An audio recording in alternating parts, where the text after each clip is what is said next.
Good morning. Good morning. Now, let's get a few things out of the way for you all on the other side of the camera. Yes, I got my hair cut. See? Because I am married. And as we start looking for the scripture for the sermon titled A Ray of Hope, our scripture lesson today is from Luke chapter 8, verses 42 through 55. I'm reminded of a young man with long hair who went to his father and said, "Dad, I need to borrow the car." And his dad said, "Well, I thought we had talked about that. You wasn't using the car anymore until you got your hair cut." And the young man, being a very intelligent young man, said to his father, "You know, Dad, we was at church this past Sunday." His dad said, "Yeah." He goes, "We was learning about Jesus and the apostles and the disciples and all that." And he said, "Yes, we were." He said, "When I was walking out, I was fixated, Dad, on a picture that they had hanging in the hallway of Jesus Christ." He said, "Well, why is that?" He goes, "Well, I've noticed that Jesus Christ had very long hair like me." He said, "Well, that's true, son. If that picture said it, it's most likely true." He said, "I've also noticed that nowhere in the Bible did the Father of Jesus, God, ever get after him about his long hair." He said, "That's true, son. But," he said, "one thing about Jesus and his long hair and the disciples that's different than you." And the son said, "What's that?" And Dad looked at him and said, "Jesus and the disciples walked everywhere they went. Go get your hair cut." Luke chapter 8, starting in the 40th verse. Let's go there. "Now when Jesus returned, a crowd welcomed him, for they were all expecting him. And then a man named Jairus, a ruler of the synagogue, came and fell at Jesus' feet, pleading with him to come to his house because his only daughter, a girl of about 12, was dying. As Jesus was on his way, the crowds almost crushed him. And a woman was there who had been subjected to bleeding for 12 years, but no one could heal her. She came up behind him and touched the edge of his cloak, and immediately her bleeding stopped. "Who touched me?" Jesus asked. When they all denied it, Peter said, "Master, the people are crowding and pressing against you." But Jesus said, "Someone has touched me. I know that power has gone out from me." Then the woman, seeing that she could not go unnoticed, came trembling and fell at his feet. In the presence of all the people, she told why she touched him and how she had been instantly healed. And then he said to her, "Daughter, your faith has healed you. Go in peace." While Jesus was speaking, someone came from the house of Jairus, the synagogue ruler. "Your daughter is dead," he said. "Don't bother the teacher anymore." Hearing this, Jesus said to Jairus, "Don't be afraid. Just believe and she will be healed." When he arrived at the house of Jairus, he did not let anyone go in with him except Peter, John, and James, and the child's father and mother. Meanwhile, all the people were wailing and mourning for her. "Stop wailing," Jesus said. "She is not dead, but asleep." They laughed at him, knowing that she was dead, but he took her by the hand and said, "My child, get up." Her spirit returned, and at once she stood up. Then Jesus told them to give her something to eat. Her parents were astonished, but he ordered them not to tell anyone what had happened. May God add his blessings to these passages as we seek him in this sermon today. Let us draw ourselves together in prayer. Heavenly Father, we thank you. We thank you for the words that are about to come forth, that they would be healing, lifting, teaching, leading, guiding, whatever needs be. Father, you have given us something today to dwell on, to draw us closer to you, to draw us closer to your Son, and to feel the Holy Spirit comforting us in these times of turmoil. We ask, Father, that you be with us at this time. In Jesus' name we pray. And all of his children said, Amen. Now, one of the things about Longmeadow Church of the Brethren being as old as it is and the area that it's in, you need only but walk around the outside of the building and you take notice of the big trees that are here. And these are large trees. These trees are hundreds of years old, and we determined that by the one that had fell several years ago. We had actually determined, and we couldn't get all the way to the center because of the rot, but I stopped counting at about 250 years old. And these aren't the biggest trees still in preservation. We know what's out in California and up at Cathedral State Park up there in West Virginia. But these large trees is what drove this country in its infancy. Nowadays, when you walk into the forest and look around, you talk about how big the trees is, but in truth, most of the trees in the forest, the oldest are maybe 100, maybe 110, because the area was logged off to make what we have around us. Now, back at the beginning of the 20th century, that's 1900. And I had to go back and look that up because I'm always mixing that up. I always figured 18th century, 1800, 19th century, 1900. And when I started writing this, I thought, there's a lot of people watch me and a lot of people always waiting to make fun of me, so I'm going to go look it up. 20th century, 1900. Grading and tracks began to be laid deep in the heart of West Virginia for what was then known as the West Virginia Spruce Lumber Company. In 1901, it was to become the West Virginia Pulp and Paper Company, and the town of Cass was built nearby with which to house the immigrants and the workers. Cass, West Virginia. One of the great things about the Cass Lumber Company is it would later become known to be called actually Cass and Meyer Lumber Company. One of the great things about that area, about that whole business, at one time, the sawmill at Cass was the largest double-band sawmill in the world. Not just in the country, in all of the world. It processed an estimated 1.25 billion board feet during its lifetime. From 1901 until the 40s, they had brought down the red spruce out there expressly for making pulp so that they could make paper. And some enterprising fella got up in there and got to looking at the hardwoods and said, there's so much more here. And so they began to bring down the hardwoods and they began to cut. And the railroad soon went to the top of Gobbler's Knob, known as Spruce, which for your information is the third highest mountain in all of West Virginia. After they worked it for a while, they began to see that the writing was on the wall. And over time, they logged off that mountain to the point where in 1942, Cass became the Meyer Lumber Company. And then by 1960, due to the fact that there wasn't enough trees anymore and that the business was needing that, they closed up shop in 1960. And then the most heartbreaking thing in the world happened. The scrappers came. And they rolled in there with torches and sledgehammers. And they began to break up what was considered some of the finest locomotives ever built. See, the Cass Company, or Cass, West Virginia, or the Meyer Company, or whatever you want to call it, depended on geared locomotives named shays, designed because of the man that thought of it. If to go up the side of that mountain, you couldn't go straight up the mountain because the train wouldn't pull it. So you had to do switchbacks. And Shay developed this thing called a geared locomotive where the engine's on the side and the gears of the locomotive run from the front to the back and allow these behemoths to attack that mountain through switchbacks and pull loads. And each time Cass bought a new locomotive, they got bigger, from 60 to 80 to 90 to 150-ton locomotives pounding the side of that mountain. Over 250 miles of track. Did I slobber? I know I was getting carried away. Now, in 1960, the scrappers came. And they started to bust up this beauty back in the cut of West Virginia. Don Meyer had bought it out. But a man named Russell Baum out of Pennsylvania knew of Cass and Meyer and came down there and convinced West Virginia to stop this foolishness. And in 1963, the Cass Railroad became a historic scenic destination and a tourist railroad.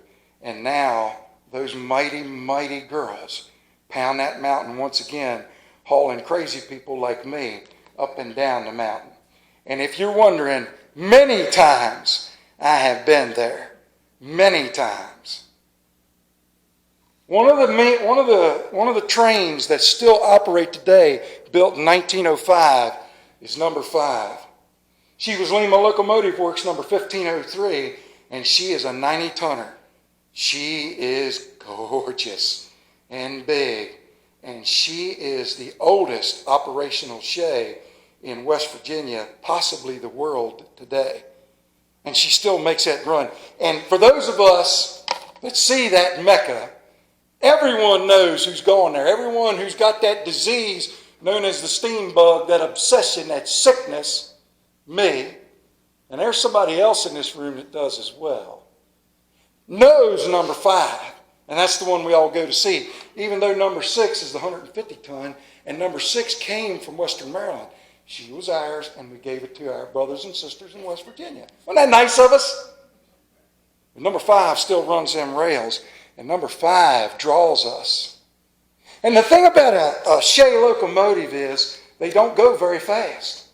They sound like they're going 1,000 miles an hour, when in reality they're moving at a top speed of maybe 20 miles an hour.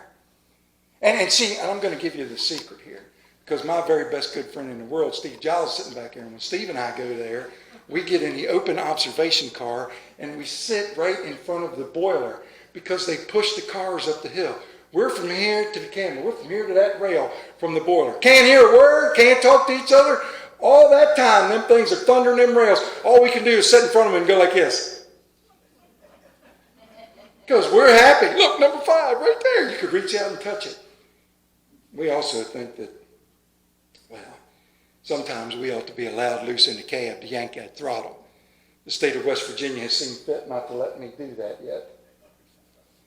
But our story centers on number 5 and a man named Artie Barkley, who'd been on that railroad, I reckon, all of his life. And Artie tells a story that absolutely brought me to tears. And he can tell them. And so I hope I do him justice. He said, well, it's about time to tell a story about old number 5 once again. Now, it's a rainy, rainy night.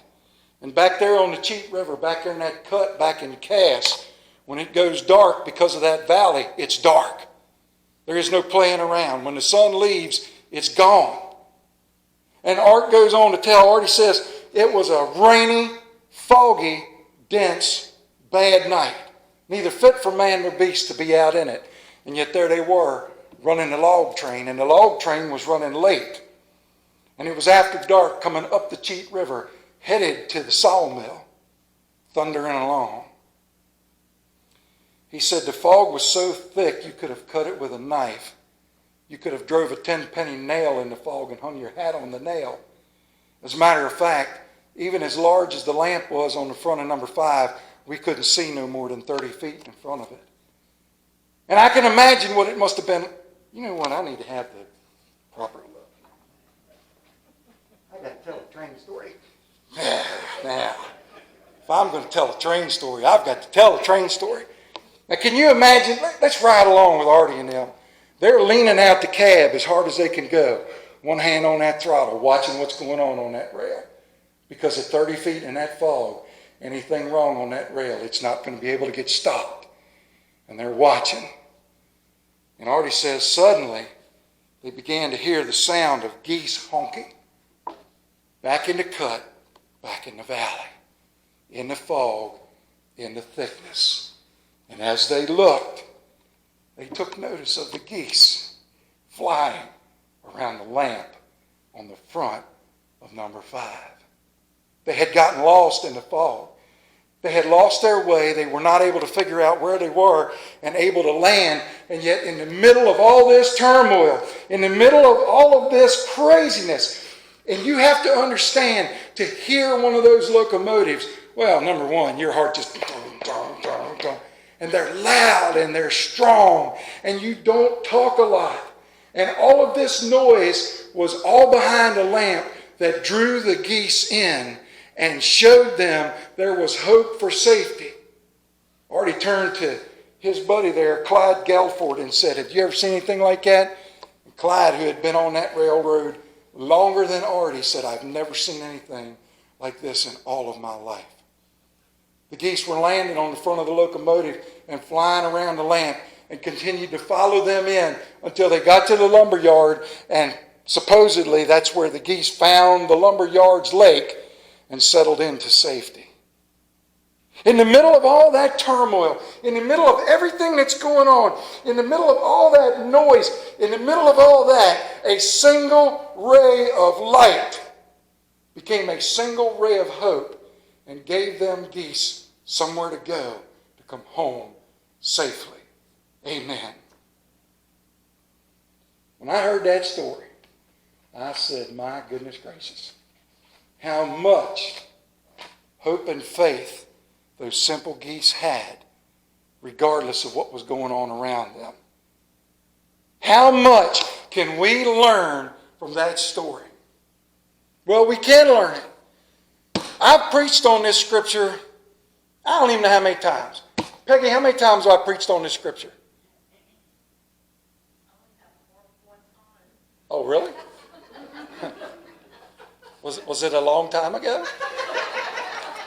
It was a long time ago? I have never preached on this scripture this year. Whoops. But this scripture, this story is two stories of hope and faith, and it shows what we have in Jesus Christ. When we look at what Jairus did, Jairus was a synagogue ruler. The Bible makes note of it. He is a person of prestige and power, and Jesus Christ was a hobo. That's all he was.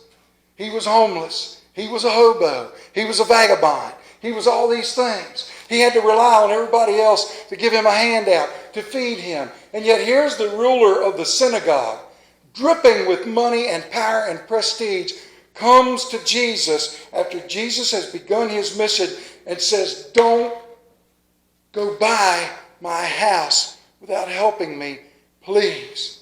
My daughter is sick." And Jesus feels that weight. Jairus looks at Jesus as a ray of hope. And so they start moving toward it. The Bible records a rather large crowd has pressed in on him. Now, we've all seen them things when celebrities get loose or when they accidentally turn up in the mall or something like that. Every time I go into Tractor Supply, I get mobbed. Well, I get asked, "What are you doing here?" And followed by the question, "Does your wife know you're here?" And she's right over there. She has my pocketbook. He's walking and people are trying to get near him. And a woman who has been bleeding, Luke is a doctor. Luke, the writer of this gospel, is a doctor. And Luke writes this in such a way from a doctor's perspective. He says she has been bleeding for 12 years. And if you go back into it a little deeper, you realize that she has exhausted money and time and effort amongst doctor after doctor trying to get the bleeding to stop, and they cannot do it. And she sees the ray of hope in amongst the turmoil and noise. Right there is a single ray of hope, a light in her darkness. And she is drawn to it. And what does she do? She shoves her painful body through that crowd. And all she does is touch a little bit of the fabric that is trailing from his cloak. She just this, just that. Now, in a crowd of people, in a massive amount of people trying to get your autograph and your, Jesus, I love you, and all this stuff, and that's how she touched his cloak. And what does the Bible record? Verse 45. Who touched me? Now I imagine everybody with him looked at him and said, Huh? Are you a little crazy here today? The Bible records, Master, Peter, you remember old big mouth Peter? The people are crowding and pressing against you. Jesus said, someone touched me. I know that power has gone out from me. I want you to think about that one for a second. He knew that someone touching him did not touch him because they wanted to be around someone great. They did not touch him because they wanted to say, I touched his cloak. They did not say, I touched him and look at me. Imagine that scene as she trembles her way into it and just touches at him. Why? Because she knows, she believes that ray of hope. She has that hope that all I need to do is touch it and I'll be safe. The garment that touches the body of the Messiah can save me. I believe it. And she flew into it blindly like geese around a headlamp on a number 5 Shay. And Jesus said, who did it? What are you talking about? All these people around you? No. Somebody touched me and believed it. And while he was looking around, the woman, now knowing she could not be saved from being seen, came forward trembling, crying. The crowd's parting, falling at his feet. She said, told why she touched and how she'd been instantly healed. Can you imagine Jesus Christ, the Master, the Messiah in those moments? Think about his face, full of love for her. In the middle of all this, looking down at her and probably putting his hand on her shoulder, touching her on the head and says to her, daughter, your faith has healed you. Go in peace. Your hope for this ray of light, for this ray of hope, this moment in your darkness, you're healed. Thank you. But the story doesn't end, does it?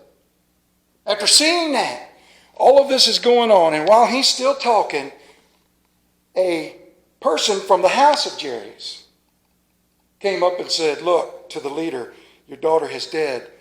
Don't bother the teacher anymore. And Jesus turned around and said, hold on here a second. He says to Jairus, who has almost lost all hope, don't be afraid, just believe, and she'll be healed. And so they go. And they get to the house. And what happens? People are crying and carrying on. Quiet, quiet. She's not dead, she's just asleep. And they laugh at him. He touches her, and she gets up. And that moment of darkness, that moment of fear and turmoil and trial and tribulation, it's all gone instantly.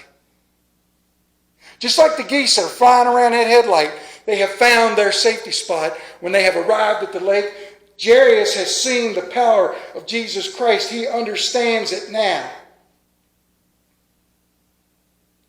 And 2 stories of hope are played out, one against the other, here in the Word of our Lord. What does that mean? I'll tell you what it means. Martin Luther writes this about Paul. He says, here it appears that either Paul or Barnabas went too far. It must have been a violent disagreement to separate 2 associates who were so closely united. Indeed, the text indicates as much. Such examples are written for our consolation, for it is a great comfort for us to hear that the great saints who have the Spirit of God also struggle. Those who say that saints did not sin would deprive us of this comfort. Samson, we all know what happened when he got his hair cut. It won't be my fault if I can't lift up a piece of fried chicken later today. David and many other celebrated men who were favored by God, who were full of the Holy Spirit, fell into grievous sins. Job and Jeremiah cursed the day of their birth. Elijah and Jonah were weary of life and desired death. No one, Martin Luther writes, has ever fallen so grievously that he may not rise again. Conversely, no one stands so firmly that he may not fall. If Peter and Paul and Barnabas fell, I too may fall. If they rose again, I too will rise again. I have that hope. What's that mean to us? All of us are going to fall short. All of us are going to get surrounded. And right now, in this time, you can't turn on a television set or a radio or pick up a newspaper or have anybody walk up to you and go, what do you think's going on over in Ukraine? It's terrible. That's what's going on. It's horrible. It's not the first time it's happened. It won't be the last, unfortunately. The only thing that remains constant is the hope we have in Jesus Christ. Period. Regardless of everything else that goes on. When I saw that story from Artie, I couldn't help but feel warm and think about Jesus Christ and think about what we have when we say, my hope is founded in Him. I am anchored in Jesus Christ. I am anchored in the power of the Lord. I am here because He came and got me. And no matter what goes on in this world, if I'm to die tomorrow, so be it. I know where I'm going. I know where my reward lies. Why? I'm telling you right now, in these days of craziness, revert to the Word. Isaiah chapter 43, verse 1. But now this is what the Lord says. He who created you, O Jacob, He who formed you, O Israel, fear not, for I have redeemed you. I have summoned you by name. You are mine. When you pass through the waters, I will be with you. When you pass through the rivers, they will not sweep over you. When you walk through the fire, you will not be burned. The flames will not set you ablaze. For I am the Lord your God, the Holy One of Israel, your Savior. When you get lost in the fog, when you think hope is gone, when you think you will never be back to safety, start honking. Look for that ray of light. Look for old number 5 or number 1 to punch out of the darkness and give you that light, that ray of hope. Your faith will be strengthened. You'll be re-anchored. This is why I don't worry about anything. Not like that. The talks of wars, the talks of famine, the talks of struggles, the talks of everything that is to go on. Yes, okay, I get it. I hurt. I pray. I want Ukraine to stop. I want this madman to be stopped. I want this to go away. But the one thing that I can rest assured of is that my faith is firmly in Jesus Christ, the Son of God, and I'm comforted by the Holy Spirit. And whatever happens in this world, if He can see His way clear to take a nasty old noisy steam engine and light up a track so that geese can find their way to a pond and be safe, I know He has me in His hand, and I know I'm saved, and I know that my reward is forever. Amen. That is a ray of hope. And that is where I want you to constantly be. Just look for the light, and you'll have your ray of hope. Amen. Let us pray. Heavenly Father, we thank you. We thank you, Father, that you have given to us so much to think on, so much to be a part of, and so much to dwell with. We thank you, Father, that we have the Word, we have the understanding. Now let us use the Word and the knowledge to go forth and proclaim it over and over again. Father, we ask that you never let us forget our ray of hope. Bind us, Father, in Jesus' name. Amen. And I don't know if He'll see it. And I hope that somehow old Artie Barkley finds out he gave me one heck of a sermon to work on today. If you are sitting there today wondering if you're solid with Christ, the bench is open as we sing this last hymn. If you're on the other side of that camera and you don't know where you're going, then find someone to help you, and if not, find me. I pray that you know the comfort of Jesus Christ in these days. Please stand and turn to page 656.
Now may the grace of our Savior Jesus Christ, the love and resting abiding of God, watch over and keep us in this week to come.